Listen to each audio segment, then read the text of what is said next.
Welcome back to TYT Sports, continuing coverage of the NFL playoffs, this time with the Patriots and the Chiefs. The Patriots secure a spot in the AFC Championship Game. Who would have thought that? 10 out of 15 times. It's the 10th time in 15 years that the Patriots are in the AFC Championship Game. Jeez, man, it's like it becomes routine after repetition at some points, but the scoring summary has broken down. Gronk with an 8-yard touchdown pass from Brady on the 11 plays, 80 yards. They just stormed right down the field. The Chiefs, and this was one of the major problems for the Chiefs going out through the game, and Taylor Jones, of course, joins us in just a minute to break that down for you guys. But they had trouble finding the end zone early on. Cairo Santos field goal made it 7-3. Tom Brady, in the second quarter, breaks off a 10-yard run in what looks like super slow-mo, although I swear he can outrun me or pretty much anybody else in the studio, and almost... it's so unfair to say this, but he kind of Deshaun Jacksoned his way out of a touchdown. But when Tom Brady does it, you're really not expecting it. Of course, with I think the 94% completion percentage, what he has on the QB sneak, he punches it in from 1 yard out to cap off an 11-play, 98-yard drive. Pin the Patriots on their own 2-yard line. It's not going to stop Tom Brady. 14-3 at that point. Kansas City had a chance to really tighten the game in the end of the towards the end of the first half, but went away with a field goal, 14-6.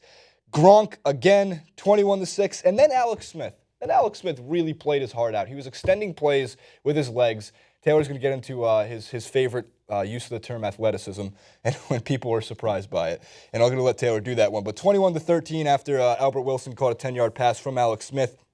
Gronckowski, ice cold, with 2 field goals in the fourth quarter, 27-13, and Chuck West with a 1-yard run that capped off a 16-play, 80-yard drive. It just took way too much time off the clock. Andy Reid's clock management school is out for summer because, man, that was a really bad. Flavor Flav's been pointing to his clock all weekend long, as all the memes and tweets say. We'll make sure to tag those all at the end of this clip as well. The final was 27-20. The Chiefs should have had another shot at getting the ball back, or at least could have had more time to play with at that point. Back to the beginning. Here we go. We start with the Kansas City pass rush. We start with the vaunted Kansas City defense. Taylor, was there anything they could have done better to try and stop Tom Brady, or was this one set in stone? Hindsight is 20/20. The GOAT is going to GOAT. You can't stop the guy. Yeah, I mean, they would have loved to get more pressure on Tom Brady, but you pick your poison with that. Are you going to sit more guys? Because there's nobody better against finding holes in a blitz than Tom Brady. If Houston and D Ford and Tombo Ali aren't getting home, that's the kryptonite of the Kansas City defense. They have some decent players. Marcus Peters had a great rookie season. Ron Parker has been great covering the slot, matching up with tight ends. Eric Berry had a huge comeback season, but if that pass rush doesn't get home, and it didn't, and I think we even saw there was a defensive player that hit Tom Brady 2 steps late and drew a roughing the passer flag. That's a frustration penalty. They're not getting home. They're trying to hit Brady. They know that's the key to the game, and when they can't get it, they're dead in the water. And Brady's getting the ball out in 2 seconds. I mean, what do you expect them to do? Edelman coming back obviously has a big piece of that. But let's not forget, Edelman had 3 drops, I think, on the second possession, and they still go down the field and go up 14-3. So, yeah, I mean, if you're looking for the difference, it's Kansas City not getting home and Tom Brady picking them apart when they try to send more. It's pretty funny at this point because I really since like 2007, you can just that analysis could be used and broken down for any Patriots playoff game. Really, since except for the Giants. The Giants are the only team that could ever get pressure on them. It just happened to be in the Super Bowl both times, and that's the formula. But if you can't do it with 4 guys, then you're in trouble. It's so true, and as a Giants fan, that makes me really happy that you. Sorry to bring that up. No, I had to bring it up. It's great for me, but at least we move forward because, as you mentioned, Edelman in that dip and dunk offense is kind of the name I give it. Those 2 seconds, he drops back, he gets the ball out faster than Steph Curry's jump shot. And Edelman seems to always be there. He did have the drops, but you can see that when Edelman's back and Brady has another receiver he can trust, because there's the trust issues with Brandon LaFell. We've seen that all year long.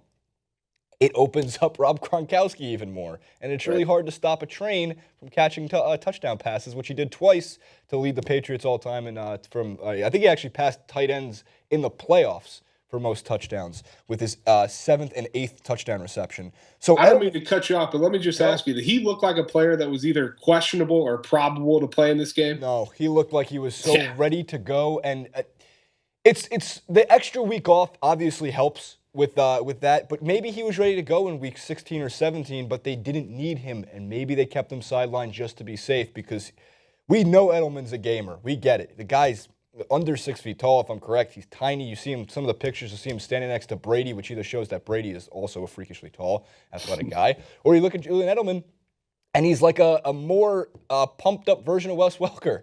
He's just that good, especially over the middle. He's not afraid to take the big hits in the NFL either. But that's, to me, one of those things that's going to help the Patriots moving forward is another receiver that Brady knows what he's going to be doing. He knows where he cuts. He knows where he's going to be.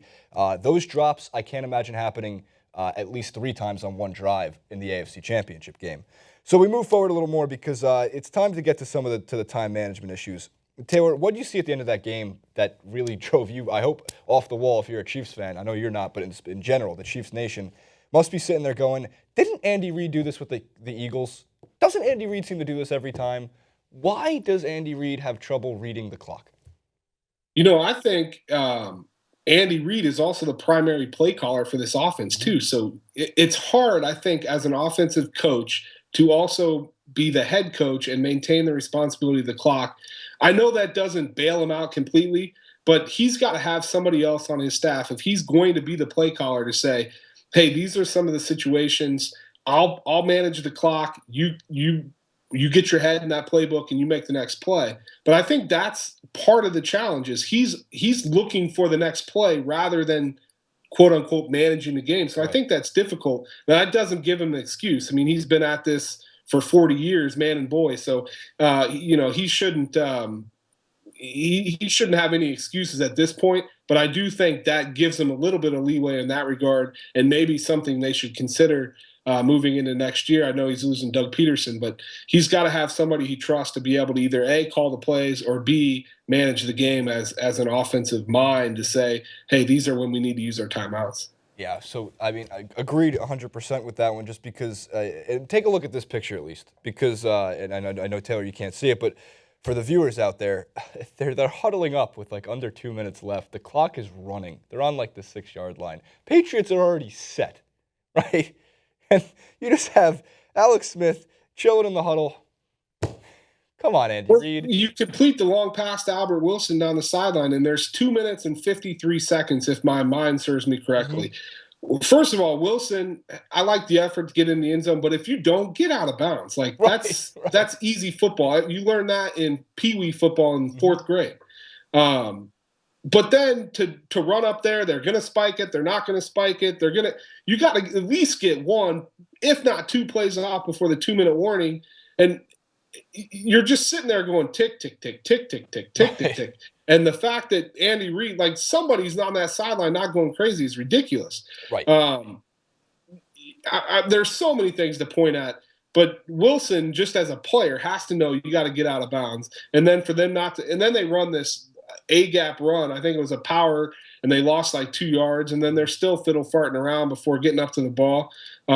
And they had the more times you look at it, you're like, I mean, a 4-minute offense, a team that's trying to run off clock at the end of a game with a lead, have trouble running off that much time. What was it, a 5-minute plus drive? It was a 5-minute, 16-second drive. Yeah, ridiculous. I have to make the point that at the bar I was watching at, someone made the great point is, wow, the Chiefs' Rob Gronkowski is almost as good as the Patriots' Rob Gronkowski. As someone kept telling me, I go, that's Travis Kelce, but okay. Any last words on Alex Smith and what you think is moving forward for the Patriots in the AFC Championship? Well, if Travis Kelce is almost as good as Rob Gronkowski, I'm almost as good looking as Brad Pitt. I mean, there's a major gap there. But and let's face it, the Patriots had a good game plan against Kelce. They got 2 of the best cover safeties in the NFL. They got Jamie Collins. They can match up with him. Kelce wasn't going to be a factor in this game, and that was a big problem with Alex Smith. He's already got a hobbling Jeremy Maclin. I think we saw on a lot of his fly patterns. He just wasn't the same type of a runner. We're already talking about an offense that is without their best player in Jamal Charles. So Alex Smith had to strap this team on his back, and that's typically not a good thing. Anytime Alex Smith throws the ball for 40 more attempts in a game, he's had 3 wins to 15 losses. Right. He had 50 attempts on Saturday. Compare that to Tom Brady, one of the best quarterbacks in our game. Anytime he throws the ball 40 or more times, he's got 46 wins. So, and of course, he had 42 attempts on Saturday. So, this just wasn't the game plan that Kansas City needed to get into. And I know we're making a big deal about the 2-minute offense and not getting the ball, but let's not just be the analyst that says this is a 1-possession game, because Tom Brady's going to find a way to run out that clock at the end regardless. So, it was probably the score probably led people to believe it was closer than it really was, particularly with those clock issues. But in my opinion, it's New England and then everybody else in the AFC. I think, it could, whoever wins today,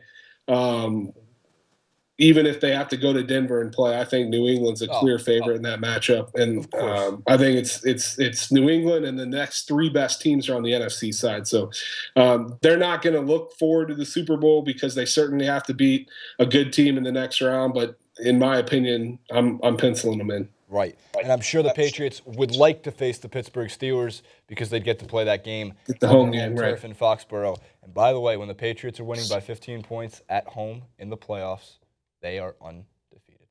Unbelievable for the Patriots. They move forward. We take you out with some memes and tweets as the clip comes to an end. Make sure to take a look at those. Like, favorite, subscribe to the video. Make sure to check out Taylor Jones as well. Taylor will be back next week with some AFC NFC Championship coverage. It's getting good. Playoffs are getting good. Make sure to follow us on Twitter at TYT Sports. We'll see you next time. Bill does a phenomenal job here. Gives us a great example of where we need to be. So this is a good experience for us. That's the way we'll take it. We'll learn from our mistakes, and how you go about your business if you want to continue to play in the postseason. But I'm proud of my guys, man. They battled like crazy this year and came up a little short. So we'll be a better team for it next year.